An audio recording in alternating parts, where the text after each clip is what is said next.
Dear Music Man, what an original name. Anyway, it was a very original question, so that's why I'm answering it. And some more people have been inquiring about this. So what are the tools that music editors have at their disposal?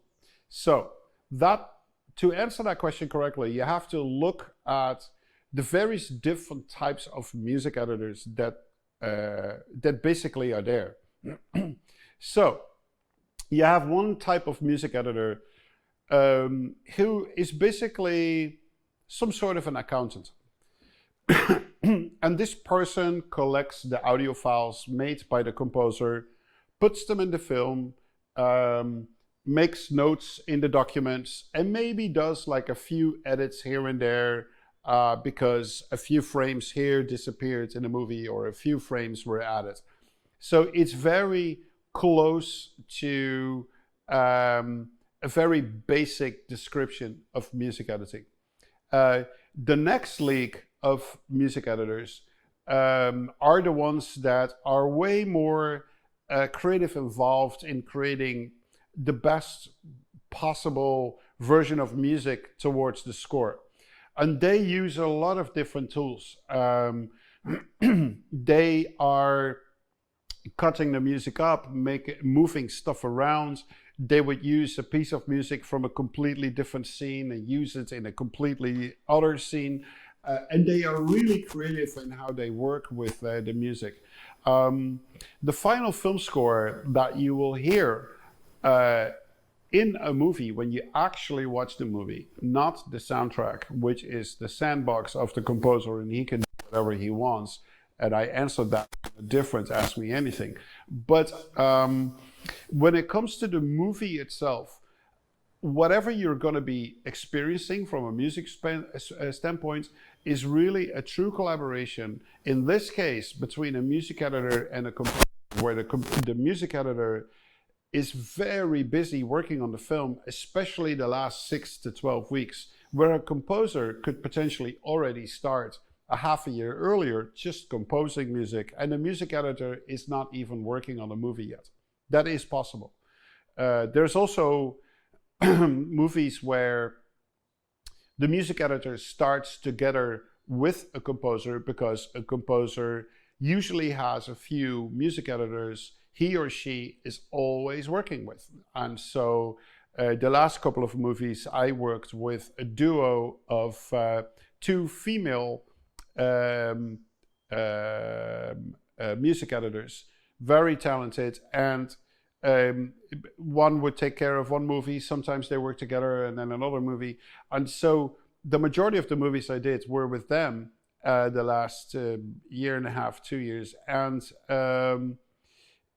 they are that type of music editor that have a lot of creative input for the final result. And they would always play things to me saying like, what do you think? And I'm just like, wow, great, I never thought about this. Or I would have a suggestion, oh, maybe we can do this, or maybe we can do that. So it's really like a collaboration. The third category, music editors, and that is now coming into your question, are people that are mega creative, like the group number 2, but they get super creative within the stems that they receive. And so I know a few music editors that are like this, and they go crazy. They kind of like, they are composers themselves. You would deliver like 5 different cues, 60 different layers of stems, and they start creating their own pieces of music, and they time stretch, they pitch shift, they put all kinds of effects on them and create like atmospheric drones from string recordings or brass recordings. These people are almost like a composer themselves. And I've worked with a few of those on some other projects when I was still working with Hans, and it was like mind-boggling to see what these people were capable of. And it's super impressive to see. And some composers come from that world. Like for instance, Stephen Price, the incredible score he did for I'm blanking on the name right now. The space movie. Maybe Hisham can just look it up really, really quick, and then I'll. Gravity. Thanks for looking it up. It actually popped in my head while he was typing it. And so Stephen Price was like one of those music editors that was super creative with stems, and basically he did that type of work for Gravity, and it won him an Oscar for that great score he created.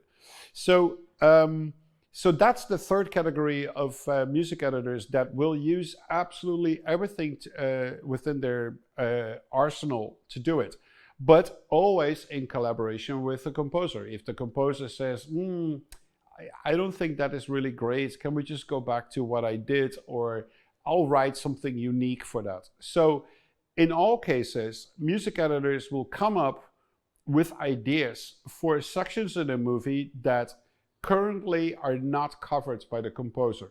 That could be because after the composer was done, a lot of extra reshoots were added to the film that you haven't composed music for.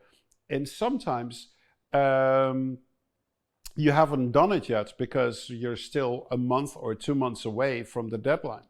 And music editors can help you build and develop ideas for scenes that you haven't even started on yet. As like, oh, what do you think about this approach? And it's like, whoo, interesting. Maybe I should take that idea and do like an original cue and then do this and do that.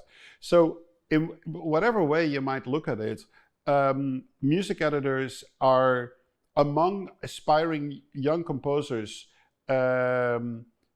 underrated as in knowledge what they know about them. What I want you to take away from this video is that music editors are just not just people that take your audio file and make 1 or 2 cuts and it's done. These are highly creative people. They're almost composers themselves, but they decided to become a music editor because it was more fun for them to be creative without having to have the burden of writing new melodies all the time, writing new harmonies all the time, thinking about a concept of the score. These are people that have the same talent as a composer, but they just want to focus on being creative on material that is being delivered by the composer. So it's a slightly different. The only example that I can give is that there are a lot of really talented art painters out there. There are the ones that come up with new concepts and new way of painting, new crazy ideas how to push art into like the next level. And there are incredibly art painters that basically just want to paint a perfect picture of your kids or your parents, for instance, by just sending out a picture.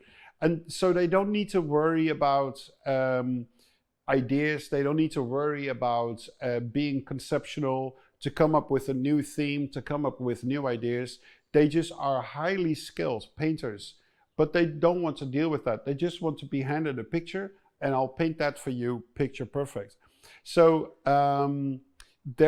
so I'm not sure if it's quite the right example, but just to draw like a form of an analogy there. So a solid collaboration with your music editor is really, really important at this point in my career, but anybody's career on this level in scoring films. So I hope that answered your question.